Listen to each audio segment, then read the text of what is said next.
ನಮಸ್ಕಾರ, ಕನ್ನಡ ಒನ್ಗೆ ಸ್ವಾಗತ. ನಾನು ಭಾಗ್ಯನಾರಾಯಣ ಬೊಗ್ಗವರಪು.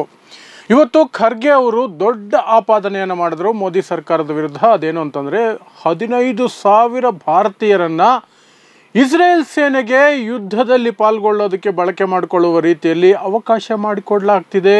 ಇದು ದೇಶದ ಸದ್ಯದ ನಿರುದ್ಯೋಗ ಪರಿಸ್ಥಿತಿಯನ್ನು ನಾವು ಎತ್ತಿ ತೋರಿಸುತ್ತೆ. ಯಾಕಂದರೆ ಸಂಬಳದ ಆಸೆಗೆ ಭಾರತೀಯ ಯುವಕರು ನಿರುದ್ಯೋಗಿಗಳು ಅದಕ್ಕೆ ಹೋಗ್ತಿದ್ದಾರೆ ಅನ್ನುವಂತಹ ಆರೋಪನ ಮಾಡಿದ್ರು.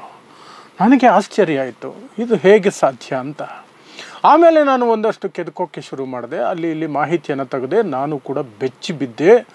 ಹೌದು, ಇಸ್ರೇಲ್ಗೆ ಭಾರತೀಯರನ್ನು ಸಪ್ಲೈ ಮಾಡಲಾಗ್ತಿದೆ, ರೆಕ್ರೂಟ್ಮೆಂಟ್ ನಡೀತಾ ಇದೆ. ಭಾರತಕ್ಕೆ ಇಸ್ರೇಲ್ನ ಅಧಿಕಾರಿಗಳೇ ಬಂದು ಇಲ್ಲಿ ಇಂಟರ್ವ್ಯೂ ಮಾಡಿ ಆಲ್ರೆಡಿ ಒಂದು ಬ್ಯಾಚನ್ನು ಆಯ್ಕೆ ಮಾಡಿದ್ದಾರೆ, ಮತ್ತೊಂದು ಬ್ಯಾಚ್ ಆಯ್ಕೆ ಮಾಡ್ಕೊಳ್ಳೋದಕ್ಕೆ ಇಂಟರ್ವ್ಯೂಗಳಿಗೆ ಸಿದ್ಧತೆ ನಡೀತಾ ಇದೆ ಅಂತ. ಆದರೆ ಅದು ಸೇನೆಗೆ ಹೋಗುತ್ತಾ?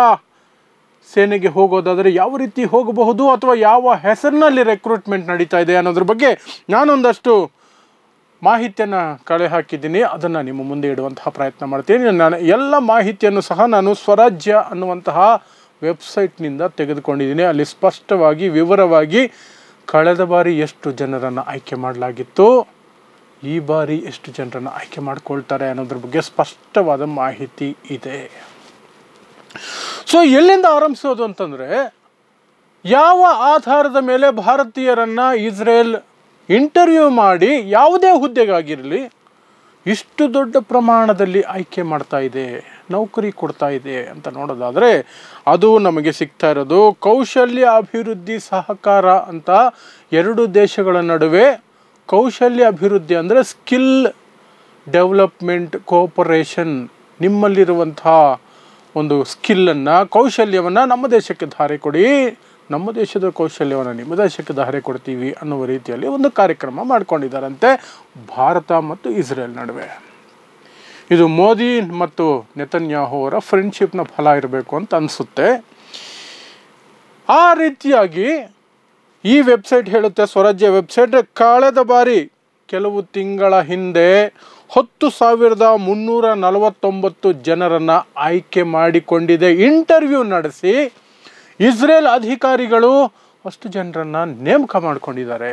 ಯಾವ ಹೆಸರಿನಲ್ಲಿ ನೇಮಕ ಮಾಡಿಕೊಂಡಿದ್ದಾರೆ ಅಂದರೆ, ಕಟ್ಟಡ ನಿರ್ಮಾಣ ಕಾರ್ಮಿಕರು, ದಾದಿಯರು, ಶುಶ್ರೂಷೆ ಮಾಡುವವರು, ಪ್ಲಂಬರ್ಗಳು, ಕಾರ್ಪೆಂಟರ್ಗಳು, ಗಾರೆ ಕೆಲಸದವರು, ಎಲ್ಲ ಡಿಪಾರ್ಟ್ಮೆಂಟ್ಗಳ ಮೂಲಕ ಮಾಡಿಕೊಂಡಿದ್ದಾರೆ. ಮತ್ತು ಈಗ ಫ್ರೆಶ್ ಆಗಿ 15,000 ಭಾರತೀಯರ ನೇಮಕಕ್ಕೆ ಅಲ್ಲಿಂದ ಅಧಿಕಾರಿಗಳು ಬರ್ತಾ ಇದ್ದಾರೆ. ಇಂಟರ್ವ್ಯೂಗೆ ಅಪ್ಲಿಕೇಶನ್ಸನ್ನು ಕರೀತಾ ಇದ್ದಾರೆ. ಕಳೆದ ಬಾರಿ ಸುಮಾರು 16,000 ಜನ ಅದಕ್ಕೆ ಅಪ್ಲಿಕೇಶನ್ ಹಾಕಿದ್ರು. ಅದರಲ್ಲಿ 10,349 ಜನ ಆಯ್ಕೆಯಾಗಿದ್ದಾರೆ. ಈ ಬಾರಿ 15 ಹುದ್ದೆಗಳನ್ನು ತೆಗೆದುಕೊಳ್ತಾರಂತೆ. ಅವರಿಗೆ ಫಿಕ್ಸ್ ಮಾಡಿರೋ ಸಂಬಳ ಎಷ್ಟು ಗೊತ್ತಾ? ತಿಂಗಳಿಗೆ 1.92 ಲಕ್ಷ, ಅಂದರೆ ಹತ್ತತ್ರ 2 ಲಕ್ಷ ರೂಪಾಯಿ ಬರೀ ಸ್ಯಾಲರಿ. ಅದರ ಜೊತೆಗೆ ಮೆಡಿಕಲ್ ಇನ್ಶೂರೆನ್ಸ್, ಅದರ ಜೊತೆಗೆ ಉಚಿತ ಊಟ ವಸತಿ, ಪ್ಲಸ್ ಪ್ರತಿ ತಿಂಗಳು 16,515 ರೂಪಾಯಿ ಬೋನಸ್.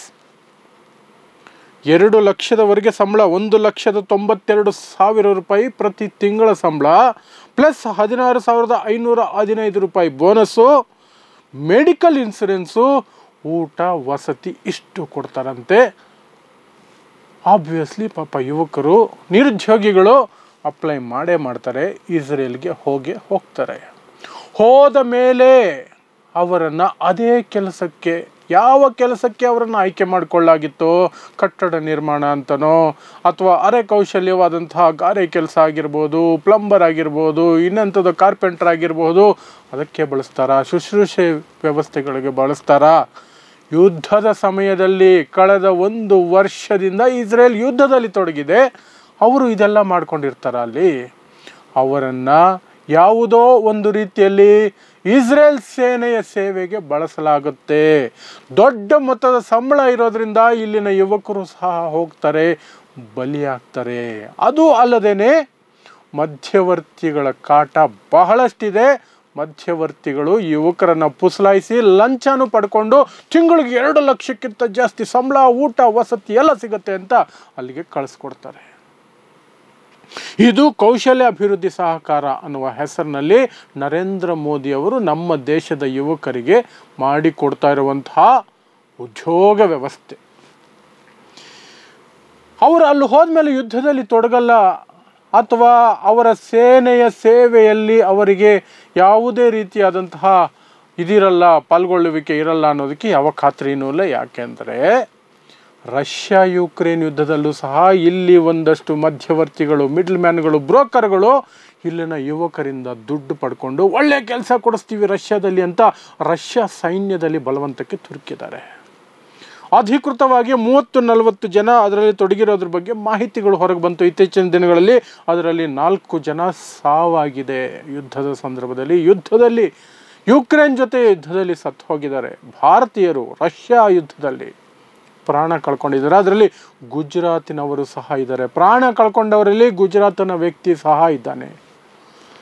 ಇದು ಈಗ ಸದ್ಯಕ್ಕೆ ನಡೀತಾ ಇರುವಂತಹ ನಿರುದ್ಯೋಗ ನಿವಾರಣಾ ಅಂತ ಹೇಳಬೇಕು ಅಥವಾ ದಯನೀಯ ಸ್ಥಿತಿಯಲ್ಲಿರುವಂತಹ ನಿರುದ್ಯೋಗಿಗಳು ಸಿಕ್ಕರೆ ಸಾಕು, ಯಾವುದೋ ಒಂದು ಜೀವ ಅಪಾಯಕ್ಕೆ ಹೋದರೂ ಪರವಾಗಿಲ್ಲ, ಒಂದಷ್ಟು ದುಡ್ಡು ಸಿಗುತ್ತೆ, ಕೆಲಸ ಸಿಗುತ್ತೆ ಅಂತ ಹೋಗುವಂತಹ ಪರಿಸ್ಥಿತಿ ನಿರ್ಮಾಣ ಆಗಿರೋದ್ರಿಂದ ಹೋಗ್ತಿದ್ದಾರೆ.